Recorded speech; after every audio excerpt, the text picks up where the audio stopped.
Assalamualaikum warahmatullahi wabarakatuh. Salam sejahtera bagi semuanya. Welcome back to my channel TPMDS. Selamat datang kembali pada channel TPMDS. Ada informasi, ini beberapa informasi tentang P3K Guru. Nah, diawali yang pertama yaitu tentang surat dari BKD atau Badan Kepegawaian Daerah Provinsi Jawa Timur. Di sini ada untuk pemanggilan masuk kerja P3K Guru tahap 1. Nah, di sini untuk masuk kerja P3K Guru tahap 1 ini dimulai Senin 9 Mei 2022. Untuk pemanggilan rapatnya di sini adalah jam 8. Nah, di sini menggunakan pakaian PDH, kemeja putih ya. Dan kemudian di sini ada beberapa ketentuan untuk persiapan dari pemanggilan mulai masuk kerja. Nah, di sini yang pertama ini ada petunjuk teknis untuk nomor induk P3K dari BKN. Ini bisa di-download melalui secara mandiri yaitu https://id/pertek guru tahap 1. Nah, kemudian ada petikan surat keputusan gubernur tentang pengangkatan P3K Guru tahap 1. Ini akan disampaikan kemudian dan diinformasikan lebih lanjut oleh masing-masing cabang dinas. Nah, selanjutnya untuk perjanjian P3K Guru tahap 1 ini dibuat pada bulan Mei 2022 sampai dengan April 2023 ya. Sekali lagi di sini adalah perjanjian kerja P3K Guru tahap 1. Ini dibuatnya bulan Mei 2022 sampai April 2023. Filenya bisa diunduh yaitu melalui https ya /2s.id/PK Guru tahap 1. Nah, ini serta bisa dicetak dengan berwarna secara mandiri dan dapat diperpanjang pada tahun berikutnya. Ini sesuai dengan peraturan perundang-undangan yang berlaku. Nah, selain itu juga gaji dan tunjangan P3K Guru tahap 1 ini dimulai dibayarkan yaitu pada Mei tahun 2022. Nah, diharapkan di sini membawa materai dengan materai 10.000 yaitu 1 lembar. Nah, selain itu juga dilansir dari DPRD Purbalingga ini telah mengadakan rapat terkait rapat kerja dari Purbalingga dengan Dinas Sosial serta Dinas Pendidikan Kabupaten Purbalingga. Nah, apa saja informasinya di sini? Untuk bantu Dinas Sosial ini terkait dengan bantuan sosial, tapi di sini ada untuk dari Dinas Pendidikan Kabupaten Purbalingga ini terkait SK P3K Guru yang lolos ini tahap 1 tahap 2 ini katanya sudah jadi dan akan dibagikan pada bulan Mei ini ya. Nah, jadi berarti di sini sehabis lebaran ini ya. Sedangkan untuk CPNS SK akan dibagikan besok hari Jumat di Pendopo Diskusumo ya Purbalingga ini jelasnya. Nah, ini untuk daerah Purbalingga berarti SK P3K-nya sudah jadi, berarti tinggal saja dibagikan pada bulan Mei tahun 2022.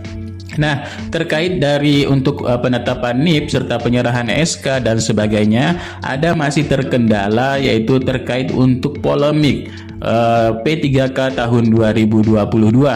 Nah, dilansir dari jpnn.com di sini BKH PGRI ini pengangkatan P3K dan CPNS dari honorer ini tidak lagi perlu tes. Nah, kenapa di sini tidak perlu tes? Di sini sudah dijelaskan yaitu dari Badan Khusus Persatuan Guru Republik Indonesia atau BKH Riau ini mendesak pemerintah untuk memberikan afirmasi dalam rekrutmen P3K dan CPNS. Nah, bentuk afirmasinya ini berupa administrasi tanpa tes tertulis lagi. Nah, ini dilansir hari ini Sabtu ya, 30 April tahun 2022. Ketua BKH PGRI Riau Eko Wibowo ini mengatakan pemerintah baiknya Menteri Pendayagunaan Aparatur Negara dan Birokrasi Reformasi di sini dari Menpan RB serta BKN Badan Kepegawaian Negara dan Kementerian Pendidikan Kebudayaan Riset dan Teknologi atau Kemendikbudristek serta Kementerian Agama atau Kemenak ini harus memberikan formasi khusus untuk honorer. Jadi di sini katanya formasi khusus untuk honorer. Nah, ada beberapa juga sudah kami bahas terkait tentang formasi dan mekanisme P3K tahun 2022. Anda bisa cari saja di channel TPMDS ini bagaimana untuk mekanisme tahun 2022 serta tahap 3. Nah, kita lanjutkan dari informasi tersebut. Ini katanya guru honorer dan tenaga kependidikan ini tidak usah tes, jadi cukup administrasi saja. Kenapa demikian? Seleksi administrasinya katanya di sini antara lain yaitu masa pengabdian dan usia atau nomor unik pendidik atau NUPTK Dapodiknya. Nah, kemudian formasi ini di masing-masing sekolahnya. Nah, selanjutnya di sini untuk pemerintah juga diminta jangan mempersulit syarat bagi guru honorer dan tenaga kependidikan. Jadi katanya untuk honorer ini harusnya pakai hati nurani saja. Kemudian kami tidak hanya profesi mengabdi tetapi benar-benar mendidik dan mencerdaskan anak bangsa, tegasnya. Nah, selain itu juga dilansir dari forum GTK HNK 35+ ini kembali menggaungkan terkait dengan P3K Guru tahun 2022. Nah, dari Yuda di sini, dari Yuda New Amberat dari Jawa Timur, ini adalah ketua forum GTK HNK Jawa Timur ya. Nah, jadi katanya di sini hasil dari koordinasi GTK HNK Jatim bersama Wakil Ketua Komisi 10 DPR RI Abdul Fikri Fakih pada 9 April di Hotel Tanjung Surabaya. Nah, apa hasilnya? Hasilnya di sini beliau juga menjelaskan yaitu tentang yang pertama di sini ini pemerintah supaya mengakomodir peserta yang lulus passing grade atau P3K tahun 2021 untuk kembali ke formasi sekolah induknya ya. Dan jika formasi induk terisi agar lebih bisa didistribusikan sesuai domisili yang terdekat dengan domisili tersebut.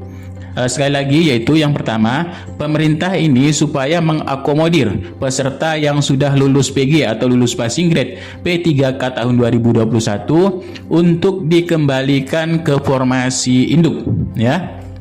Nah, atau jika formasi induk terisi agar lebih bisa didistribusikan solusi sesuai dengan domisilinya atau yang terdekat dengan domisili tersebut.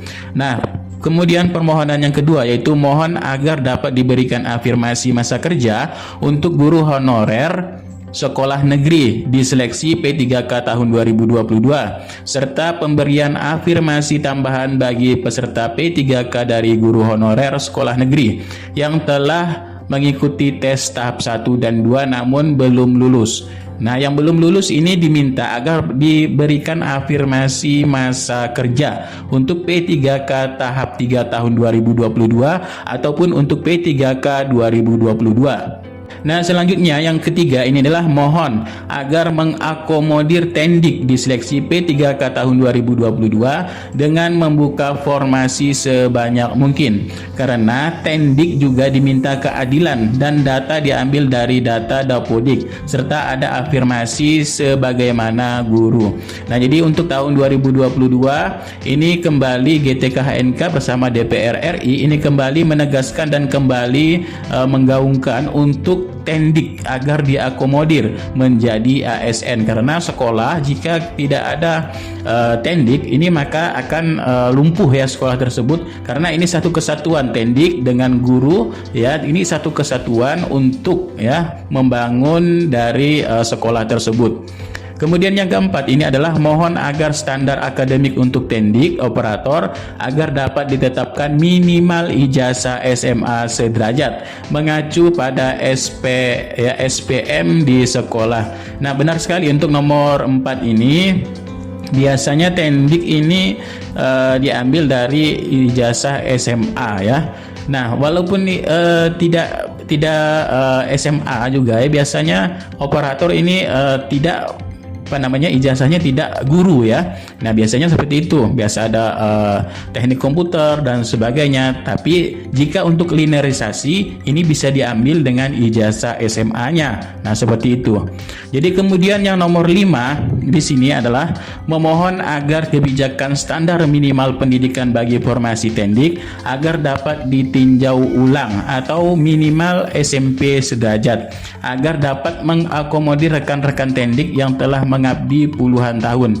Misalnya untuk formasi penjaga sekolah, kemudian caraka, tenaga kebersihan sekolah dan sebagainya, ini mengacu dengan Dapodik. Ya benar sekali, kalau untuk penjaga sekolah ya masa diminta untuk S1 karena ya penjaga sekolah ataupun tenaga kebersihan ini memang memiliki fungsinya tersendiri dan tidak mengacu pada ijazahnya ya, karena bukan mengajar. Nah, itu dia. Karena memiliki keahlian kemampuan di situ tentang menjaga kebersihan sekolah dan sebagainya ya. Biasa ada tukang kebun juga di sini. Nah, jadi GTK-HNK bersama DPR RI memohon kebijakan standar minimal pendidikan untuk formasi tendik. Jadi minimal lah ya SMP. Dia tamatan SMP sudah bisa diangkat menjadi ASN. Dan walaupun tidak P3K apapun bentuknya, ini harus menjadi ASN seperti itu. Nah, yang keenam di sini untuk regulasi tahun 2023 khusus tendik atau PPSD yang akan di-outsourcingkan tidak menjadi soal, dengan catatan selesaikan dulu tendik atau PPSD yang sudah terdaftar di Dapodik. Nah, benar sekali ya. Supaya di sini katanya menghapus honorer di instansi pemerintah tahun 2023. Tapi di sini masalah yang sudah mengabdi di sekolah tersebut ya, misalkan penjaga sekolah atau operator atau TU, di situ mau diusir ya kan, dengan yang lain. Minimal selesaikan dulu yang sudah mengabdi di situ untuk diangkat menjadi ASN ya. Di sini kemudian yang sudah mempunyai masa kerja dalam perekrutan P3K paling lambat tahun 2023. Nah, ini pasti ada solusi selain dari kita mengedepankan untuk ijazah ya. Tapi di sini mereka ini memiliki skill-skill tersendiri ya, dan kemampuannya dan sudah bekerja berpuluh-puluh tahun di sekolah tersebut.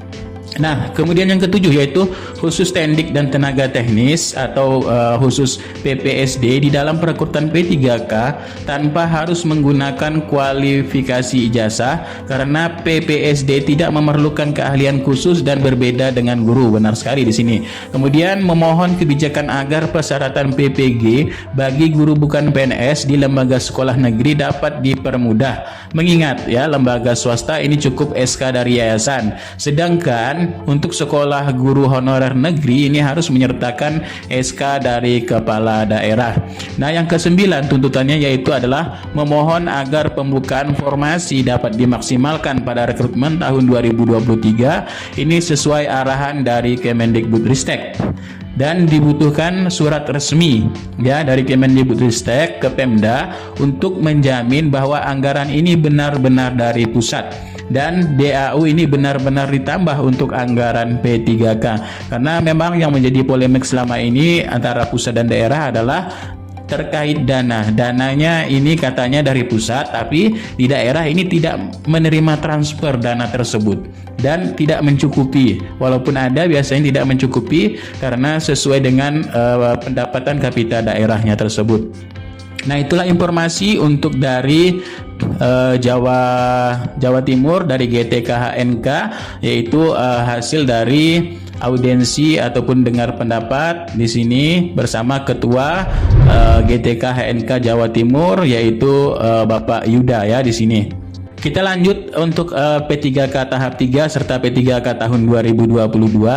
Di sini juga ada pendapat dari DPR RI, yaitu dari Wakil Ketua Komisi 10 juga di sini, yaitu Bapak Dede Yusuf. Ini dilansir 11 April tahun 2022 tentang polemik kepastian jadwal formasi guru tahap 3 dan tanggapan dari Wakil Ketua Komisi 10 DPR RI.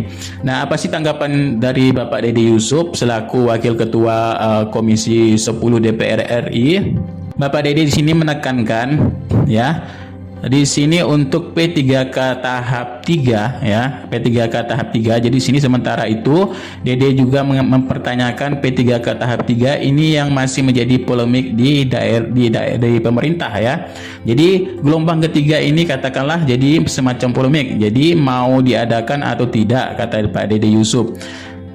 Jadi SK yang belum keluar aja ini pun belum gajian. Nah, lebih lanjutnya Dede Yusuf juga menekankan adanya polemik tersebut mengenai tahap 3 apakah harus diteruskan atau di sini membenahi permasalahan tahap 1 dan tahap 2 terlebih dahulu. Nah, selain itu juga dari Iwan Syahril, ini adalah Dirjen GTK ya, dari Dirjen GTK menyatakan untuk jadwal tahap 3 dan P3K tahun 2022 ini masih digodok ya. Nah, jadi di sini dari Dirjen GTK bahwa seleksi P3K guru untuk pegawai pemerintah dengan perjanjian kerja tahap 3, Kemendikbudristek pun masih menyatakan mengenai hal ini masih dibahas di Panselnas ya. Jadi saat ini untuk P3K tahap 3 guru tengah digodok oleh Panitia Seleksi Nasional atau Panselnas dari Kementerian Pendayagunaan Aparatur Negara, Reformasi dan Birokrasi atau Kemenpan RB bersama dengan jadwal P3K tahun 2022. Nah, karena Bapak Dirjen juga menyatakan di sini adalah untuk P3K tahap 3 serta P3K tahun 2022 ini digabungkan ya, digabungkan dengan formasi tahun 2022. Nah, untuk lebih lanjutnya di sini kemungkinan di sini guru-guru yang lulus passing grade memang yang tidak dapat formasi ini tidak perlu tes kembali. Nah, di sini kami mendapatkan jadwal P3K tahap 3. Di sini kemungkinan ini dimulai dari Juli tahun 2022. Nah, selain itu juga Bapak Dirjen juga sudah mengatakan bahwa untuk yang bisa mengikuti tahap 3 ini dari peserta THK 2 yang tidak lulus kompetensi tahap 1 dan 2 serta guru ASN sekolah negeri Dapodik yang tidak lulus seleksi tahap 1 dan tahap 2, kemudian guru swasta ini juga ya, dan ada juga masih ketentuan-ketentuan lainnya untuk yang formasi P3K tahun 2022. Anda bisa cari saja di sini sudah kami bahas dalam channel TPMDS, bisa kalian cari untuk bagaimana mekanisme P3K tahun 2022 serta tahap 3. Oke, sekian informasinya dulu untuk P3K guru. Ini sedikit informasi bermanfaat bagi Bapak Ibu guru. Sekian, terima kasih. Billahi taufik wal hidayah. Wassalamualaikum warahmatullahi wabarakatuh. Salam sejahtera bagi semuanya. Salam sobat-sobat TPMDS dimanapun berada.